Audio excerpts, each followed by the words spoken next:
Hello guys, अस्सलाम वालेकुम and welcome back to my channel. कैसे हैं आप सब लोग? अल्लाह का शुक्र, मैं बिल्कुल ठीक ठाक एवन फिट आप सब की दुआओं से। और जी मुझे उम्मीद है आप सबके रोज़े बहुत अच्छे जा रहे होंगे। वैसे तो आजकल काफ़ी गर्मी है, पाकिस्तान में भी काफ़ी गर्मी जी चल रही है, लेकिन ये है कि हमें जो अपने फ़र्ज़ी काम है वो सर अंजाम देने ही देने हैं। और अल्लाह ताला हम सबको, आप सबको इतनी हिम्मत और तौफ़ीक दें कि हम अपने हर काम को हर मौसम में सर अंजाम दें इंशाल्लाह, आमीन सुम्मा आमीन। और जी रात का टाइम था और बड़ा ही दिल कर रहा था कि डोनट्स हो जाएं, तो हमें किसी ने बताया कि यहाँ के जो डोनट्स हैं इस यानी ब्रांड के तो बहुत मज़ेदार होते हैं। तो वाकई बहुत मज़े के थे, हर वैरायटी आपको मिलेगी यहाँ पर। और इसकी काफ़ी ब्रांचेज़ हैं, आपको जी डिफरेंट जो एरियाज़ हैं वहाँ पर मिल जाएंगी।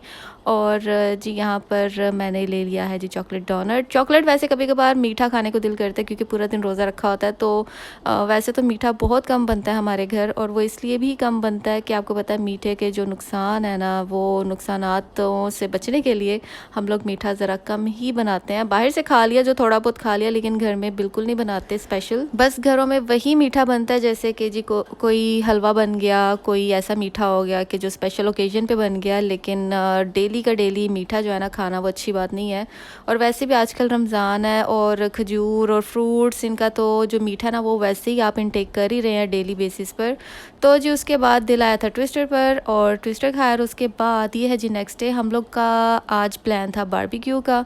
और मैंने सोचा आप लोगों से एक बड़े मज़ेदार की जो येलो बेल पेपर की सॉस है ना, वो आप लोगों से मैं शेयर करूं। और जी बड़े मज़े की ये सॉस बनती है येलो बेल पेपर से, मैंने ये बनाई थी। अगर आपके पास शिमला मिर्च ग्रीन में है या फिर रेड में भी, आप उसकी भी बना सकते हैं। लेकिन इसका जो टेस्ट है ना, ये जितने कलर्स की जो शिमला मिर्च आपको नज़र आती हैं, इन सब का टेस्ट थोड़ा थोड़ा सा डिफरेंट है। और मोस्टली जैसे कि आपको पता है हम ग्रीन यूज़ करते हैं, तो ग्रीन का भी टेस्ट जो है ना वो बहुत ही ज़्यादा डिफरेंट होता है बाकी इन तीनों कलर वाली बेल पेपर्स के। और बहुत ही मज़े की सॉस बनी थी। सबसे पहले मैंने इन सब को जी कर लिया था चूल्हे पे रख कर, इनको मैंने थोड़ा सा ऐसे स्टीम दे दिया था। तो जो इनके ऊपर एक्स्ट्रा ऐसे लेयर आएगी आपने इस तरह रिमूव कर लेनी है। इसी तरह मैंने जी किया था अनियन के साथ, प्याज को भी थोड़ा सा मैंने इसी तरह कर लिया था। और इसके अंदर जो जो मसाला जात जाएंगे वो इसमें जाएगा जी कोरिएंडर। एक मैंने बड़ी हरी मिर्च ले ली थी, काफ़ी तेज़ थी इसलिए मैंने एक ही पकड़ी थी।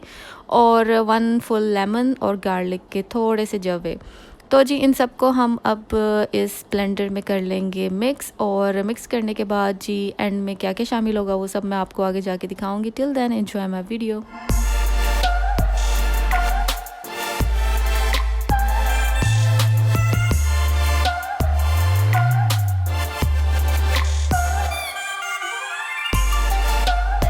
तो जी इसमें मैंने शामिल कर दी थी शिमला मिर्च, उसको थोड़ा सा मैंने कट कर लिया था। हालांकि काफ़ी नरम थी लेकिन फिर भी आपने थोड़ा सा कट करना है उसको पीसेस में।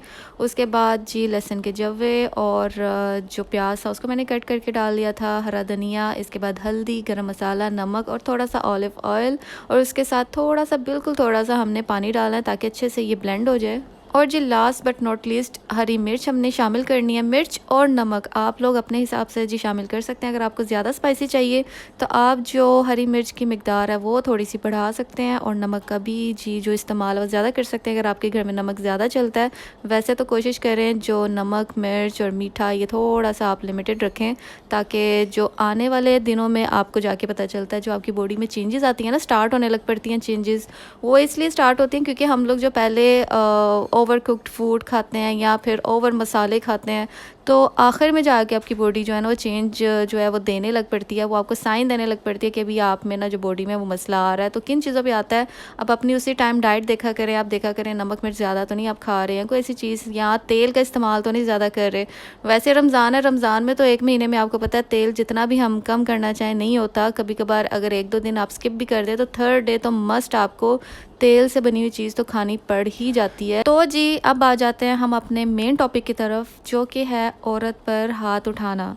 आज भी 10 घरों में से 2 घर ऐसे ज़रूर हैं जिन पर ये काम हो रहा है, जिनके घरों में औरतों पर जुल्म हो रहा है, या तो बीवियों पे जुल्म हो रहा है या बहनों पे जुल्म हो रहा है। और ये जो काम है ना इसको स्टॉप नहीं किया जा सकता, लेकिन इस्लाम ने इसकी भी कुछ शराइत रखी हैं, क्योंकि हर काम के पीछे कोई ना कोई शर्त है, हर काम के पीछे कोई ना कोई ऐसी बात है जिसके बिना पर ही आप कोई ऐसा कदम उठा सकते हैं जिस तरह के औरत पर हाथ उठाना।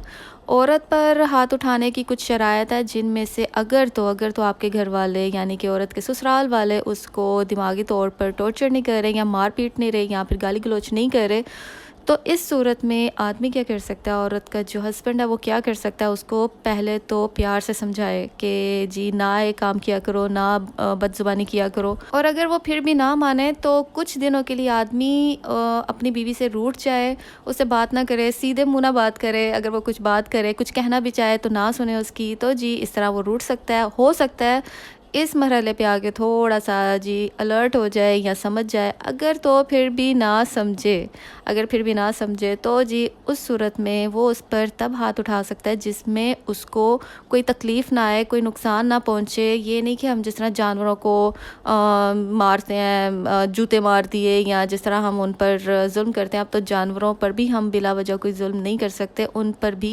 जुल्म करने की सज़ा है, प्रॉपर सज़ा है। तो जी इस तरह आप सोचें कि एक इंसान के ऊपर आप कैसे जुल्म कर सकते हैं, एक औरत के ऊपर एक मर्द हो के आप कैसे जुल्म कर सकते हैं। तो जी ये सब बातें आप ये सब काम कर सकते हैं, लेकिन उनकी यही शराइत है कि आपने इतना हल्का हाथ रखना है, इतने हिसाब से इत्तदाल से मारना है कि उसको कोई जिस्मानी या उसको कोई ऐसी तकलीफ़ ना पहुँचे जिससे जी वो पूरी ज़िंदगी उसी तकलीफ़ में ही रह जाए। तो ये कुछ शराइत होती हैं, लेकिन जिन पर होता क्या है कि अगर मर्द को पहली बार ही गुस्सा आ जाए तो प्यार से तो समझाना दूर की बात, वो तो लगा के खींच के एक मारता है। और ये भी आपने सिचुएशन देखनी है कि उस टाइम औरत किस सिचुएशन में है। औरत हामला तो नहीं, औरत ऑलरेडी पहले से ही ऐसी बीमारी में तो नहीं जिस पे आप मज़ीद उस पर जुल्म कर रहे हैं। तो जी ये सारी बातें, सारी चीज़ें आपने ख़ुद नोटिस करनी है, किसी बाहर या साथ वाले घर ने आके आपको नहीं बताना। ये चीज़ें आपको ख़ुद पहले से ही पता होनी चाहिए, क्योंकि घर का जो सरबराह होता है वो मर्द होता है, चाहे वो बाप की सूरत में हो या चाहे वो हस्बैंड की सूरत में हो। और सरबराह होने का मतलब ये हरगिज़ नहीं है आपके अंडर में जो लोग हैं आप उन पर अपनी हुक्मरानी करें। एक हिसाब होता है, एक मैनेजमेंट होती है, क्या ऑफ़िस की क्या घर की, तो उस हिसाब से हर कोई चलता है। अगर तो ऑफ़िस में भी अगर मैनेजर अपने कोलीग्स, अपने जो उनके नीचे काम करते हैं सारे, उनके ऊपर थोड़ी सी सख्ती ना करे तो वो भी काम नहीं करेंगे प्रॉपर। लेकिन उस सख्ती की भी कोई लिमिट होती है। तो उसका मतलब ये हरगिज़ नहीं आप अपनी मर्ज़ी से जब दिल आया किसी को जूते मार दिए या छित्तर मार दिए या फिर चपेड़े मार दी। तो ऐसी कोई हरकत करने से पहले आप ये सोचें कि किसी को जानी या नुकसान ऐसा ना हो कि जिसकी वजह से आपको और साथ ही साथ उसको भी पूरी ज़िंदगी भुगतना पड़े। तो जी ये छोटी-छोटी सी चीज़ें, बातें होती हैं जिसको हमने बहुत ज़्यादा समझना है और समझ के ही आगे चलना है। इसी तरह रिश्ते चलते हैं, इसी तरह जी बाहर की दुनिया भी चलती है और घर की भी। और जी ये था जी मेरा आज का छोटा सा टॉपिक। आई होप आपको पसंद आया होगा। हम लोगों ने बहुत ज़्यादा एंजॉय किया, बारबेक्यू, बड़ा मज़ा आया। और इसी के साथ करती अपने व्लॉग का यहीं पर एंड। इंशाल्लाह मिलूँगी बहुत जल्द अपनी आने वाली नई वीडियो और नए टॉपिक के साथ। तब तक के लिए अपना बहुत सारा ख्याल रखें, हम सबको अपनी दुआओं में याद रखें। अल्लाह हाफ़िज़।